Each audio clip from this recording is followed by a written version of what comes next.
So, to continue with the refuge guidelines, it says, having taken refuge in the Sangha, do not cultivate the friendship of people who criticize the Buddha, Dharma, and Sangha, or have unruly behavior or do many harmful actions.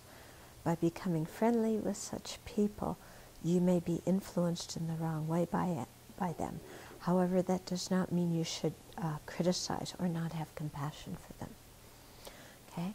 So what this is saying is that when we've taken refuge in the Sangha and we really want to practice very sincerely, so we want the people around us to be people who really encourage us in our practice, not people who, say, oh, you're going on a retreat? What kind of ridiculous thing is this?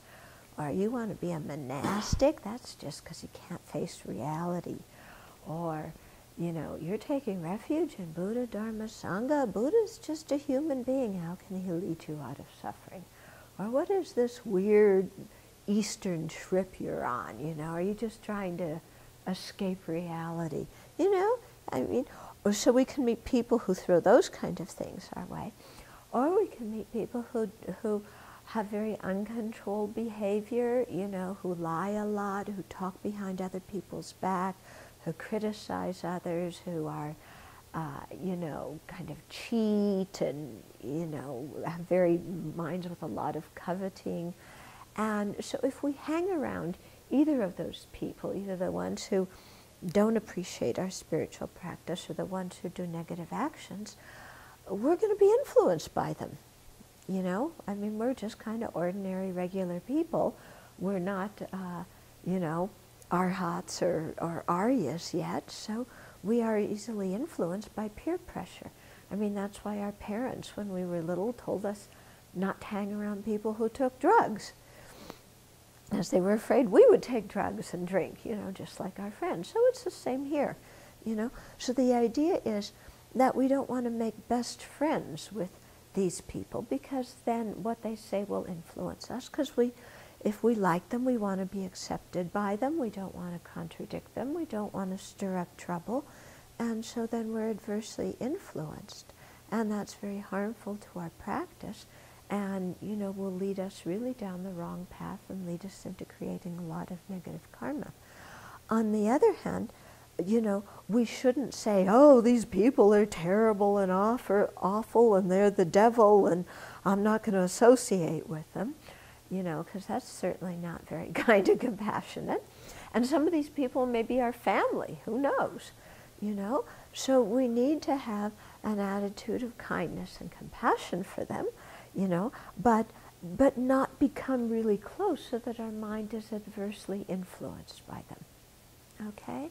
So it means being very clear in our own mind about what our values are, what our principles are, what is important to us, and really sticking by that, And you'll see that throughout our lives, we become so wishy-washy, kind of certain times it's like, I believe this, I'm going to act in this way, these are my values, this is the direction I'm going.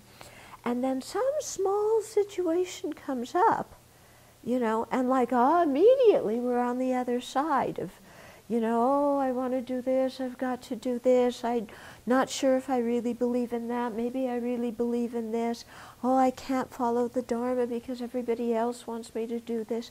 We become so unstable, we're really, we're like continued teenagers, aren't we?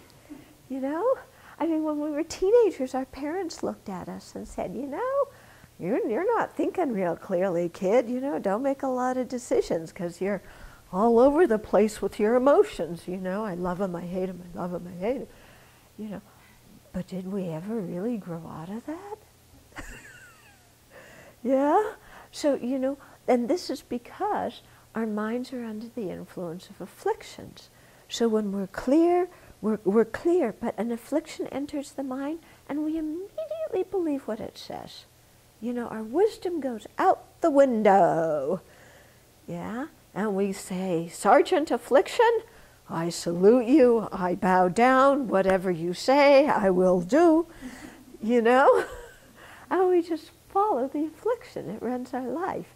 And then, of course, after we crash and burn, yeah, and we're miserable and we're unhappy because we made the wrong decisions, or we did something harmful, you know, then we go, oh my goodness, what was I thinking? This was terrible. How did I get myself in this jam? You know, I've got to go back to the Dharma, and this time I'm really going to, you know, keep my precepts and stick to the Dharma and make wise decisions. And we go back with a lot of energy, and that lasts until the next affliction arises. You know, the next strong affliction, and then boing, you know, there we go again.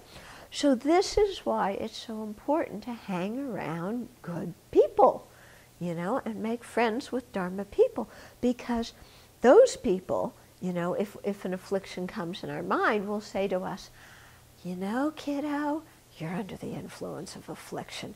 Don't make a decision now, you know, or don't make that decision, because think about it. If you make that decision, what's going to be the results?